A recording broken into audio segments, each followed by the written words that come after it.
Assalamualaikum warahmatullahi wabarakatuh. Perkenalkan, saya Febri Yogyarto, mahasiswa Universitas Terbuka dengan NIM 86000972 Prokti PGSD.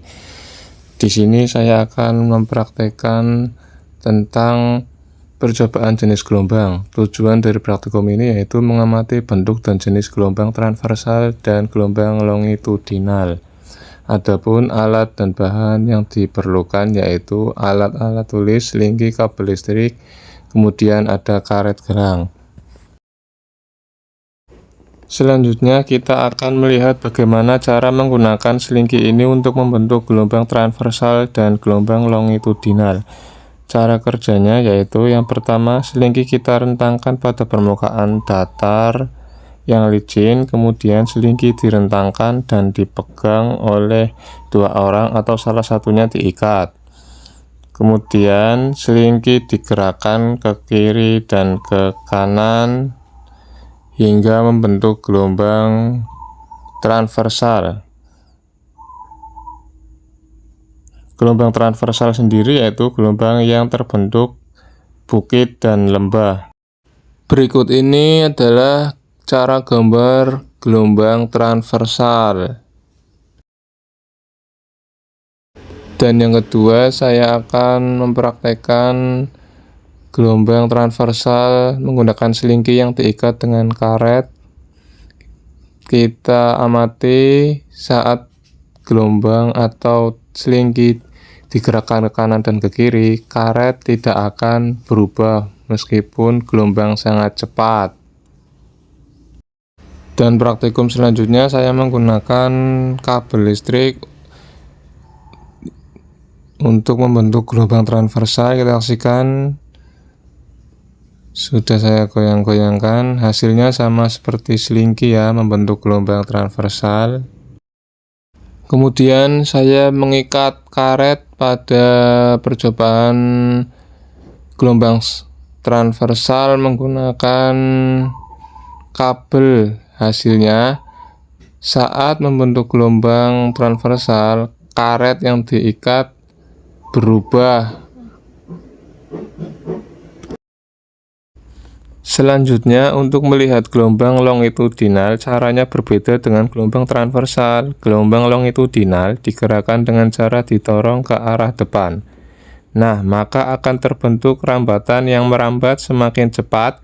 Selingki digerakkan ke arah depan, maka jumlah rambatan yang terbentuk juga semakin banyak. Jadi satu gelombang longitudinal sama dengan satu rambatan dan satu renggangan. Berikut ini adalah gambar gelombang longitudinal. Jadi kesimpulan, berdasarkan percobaan yang telah dapat disimpulkan bahwa gelombang dibedakan menjadi dua, yaitu gelombang transversal dan gelombang longitudinal. Gelombang transversal merupakan gelombang yang rambatannya sejajar dengan gerakan dan mediumnya. Sedangkan gelombang longitudinal merupakan gelombang yang rambatannya sejajar dengan getaran dan mediumnya. Perbedaan dari gelombang tersebut yaitu terletak pada rambatan atau getarannya. Pada praktikum berikutnya yaitu kita akan mengamati sifat pemantulan gelombang. Tujuannya yaitu mengamati sifat pemantulan gelombang. Adapun alat dan bahan yang digunakan yaitu selingki, benang kasur, kerikil, ember, air, dan juga alat tulis. Pada percobaan yang pertama kita menggunakan selingki, kita getarkan hingga membentuk setengah gelombang, yang hasilnya gelombang dapat dipantulkan. Dan fase gelombang berlawanan arah dengan gelombang asalnya. Nah, kita sekarang akan mengamati sifat pemantulan gelombang pada kerikil yang dijatuhkan ke dalam air. Nah, ketika gelombang menabrak penghalang atau berada pada ujung dari medium rambatan, sebagian gelombang akan dipantulkan.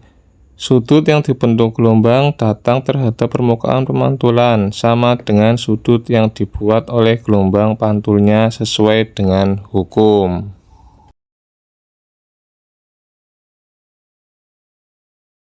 Berikut adalah gambar dari sifat pemantulan gelombang kerikil yang dilempar ke dalam air. Baiklah, kesimpulan berdasarkan hasil percobaan yang dilakukan dapat disimpulkan bahwa gelombang dapat dipantulkan. Terlihat saat melakukan percobaan menjatuhkan kerikil ke dalam ember yang berisi air akan menghasilkan gelombang berupa gelombang transversal pada tepinya. Ember air akan dipantulkan kembali. Pada percobaan menggunakan selingki yang dipegang kuat, salah satu ujungnya akan menghasilkan gelombang dan pantulan, di mana pantulan gelombangnya berlawanan arah, sedangkan saat selingki terikat bebas, gelombang sejajar dengan gelombang pantulannya. Sekian praktikum pada gelombang. Terima kasih. Wassalamualaikum warahmatullahi wabarakatuh.